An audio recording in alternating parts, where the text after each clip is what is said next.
Bonjour la famille, j'espère que vous allez bien. Moi, c'est Nietzsche le Catalan sur votre écran. J'ai eu quelques informations très pertinentes et je me suis dit qu'il fallait que je les partage avec vous. Donc, comme d'habitude, les informations que je reçois passent au fil avant que je vous les présente, bien évidemment. Sinon, on allait se retrouver avec des vidéos de 30 minutes. Donc, aujourd'hui, format un peu différent. On va parler de actualité de transfert et mon avis là-dessus. En fait, vous allez comprendre de quoi je parle. Donc, sans plus tarder, les gars, générique!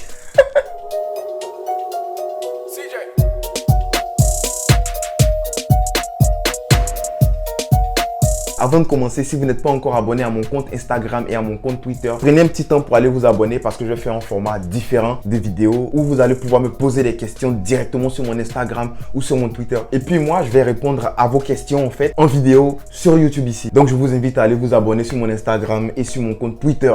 Let's go guys! Alors les gars, la nouvelle que j'ai eue aujourd'hui, selon la presse anglaise, selon Daily Express en fait, Ronald Koeman aurait bloqué le transfert de 2 joueurs qui étaient censés arriver au FC Barcelone. Donc on parlerait de Sanchez et de Romero. Donc vous voyez pourquoi j'ai été réticent sur le fait de faire une vidéo sur Renato Sanchez. Parce qu'on ne sait jamais. Avec un gars comme Koeman, il va dire oh je veux celui-là, je veux pas celui-là. Et puis après tu fais une vidéo pour rien. Vous comprenez? Bon bref, j'ai jugé que l'information était crédible parce qu'après j'ai vu que Mundo Deportivo dans l'article aussi apparaît pour souligner les faits. Donc selon Ronald Koeman, le transfert de Romero ne serait pas très important au FC Barcelone parce que pour lui en fait, pour Ronald Koeman, on a trop de joueurs à ce poste-là.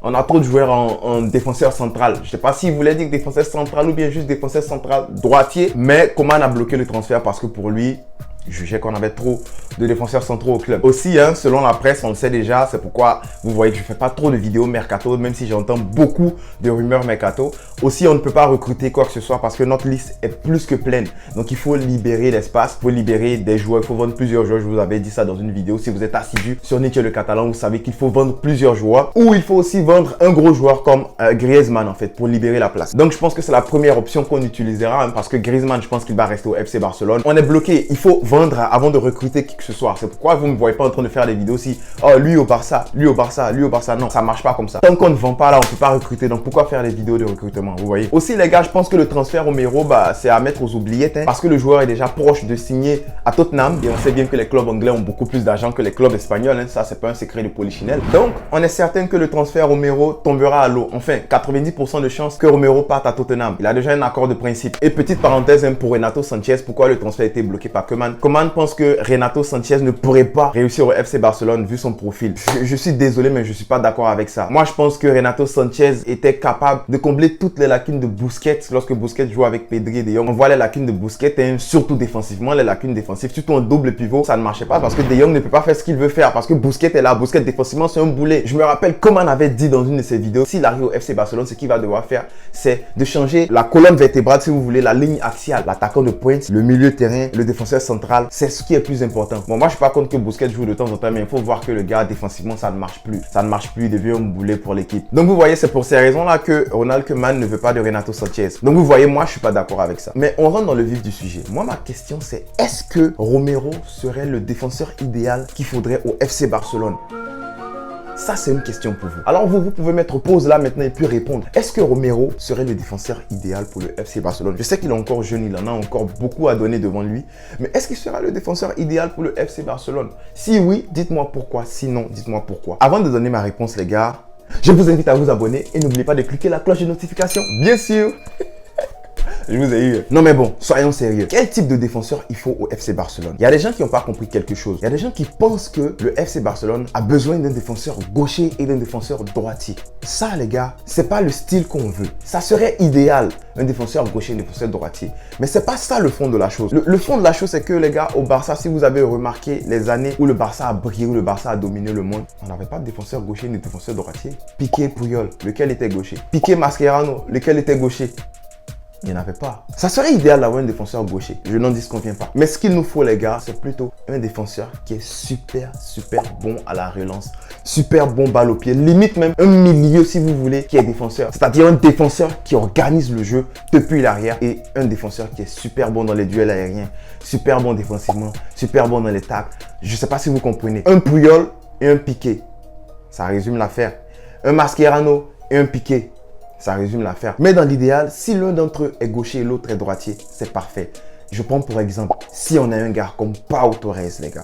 Pau Torres, défenseur gaucher, super bon à la relance, IQ de malade. Il n'est pas super physique comme Puyol ou bien comme, je sais pas, comme Maguire, mais un défenseur qui est super bon à la relance, intelligent dans le jeu, IQ de malade, placement parfait, les relances parfaites. Tu le couples avec un gars comme Araújo, qui est costaud dans les airs, défensivement, qui peut se projeter dans le box, qui est bon sur les corners, qui est bon en set pieces, les longues balles ou les têtes, les coups francs. Vous voyez, ce genre de défenseur-là, tu le couples avec un Pau Torres. Pour plusieurs années, tu auras une défense de malade parce que tu es un relanceur et tu es un gars qui est costaud physiquement. En plus de cela, tu es un gaucher, tu es un droitier. Je ne sais pas si vous comprenez un peu la nuance. C'est pas forcément un défenseur gaucher, un défenseur droitier. Et puis non, c'est pas ça. Le Barça a besoin d'un défenseur qui relance très bien et d'un défenseur qui est costaud physiquement. Romero est très bon. Romero est super bon.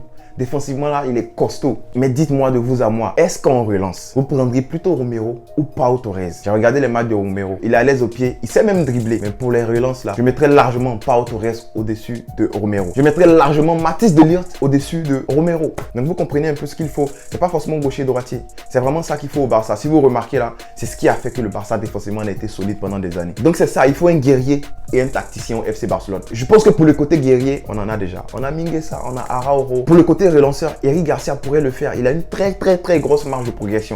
Mais si on a un gars qui est déjà bon dans ce domaine-là, je pense que les gars, on est parfait. Donc les gars, c'était ce que je voulais apporter par rapport à cette affaire de défenseur, cette affaire de gaucher droitier, cette affaire de qu'est-ce qu'il faut comme défenseur au FC Barcelone. De toute façon, j'ai ma vidéo qui arrive sur le mercato idéal du FC Barcelone, mercato utopique bien sûr. Donc les gars, c'est tout pour aujourd'hui, c'est tout pour moi. J'espère que vous avez aimé ma vidéo. Prenez le temps de répondre en commentaire si vous pensez que Romero, c'est le défenseur idéal pour le Barça. Je suis d'accord avec vous, me donnez vos arguments. Si ce n'est pas le cas, dites-moi en commentaire qui serait le défenseur idéal. Si vous avez aimé ma vidéo, on met un pouce bleu. Ceux qui ne sont pas encore abonnés, prenez le temps de le faire. Et n'oubliez pas de vous abonner à mon Instagram et à mon compte Twitter. Moi, je vous dis à bientôt pour une prochaine vidéo avec Nietzsche le Catalan. Visca el Barça.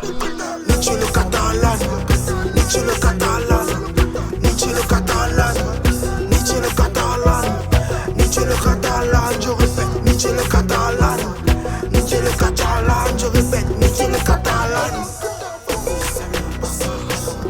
Ou attendez, si vous voulez vous abonner, c'est par là ou par là. Si vous voulez regarder une nouvelle vidéo, là c'est là.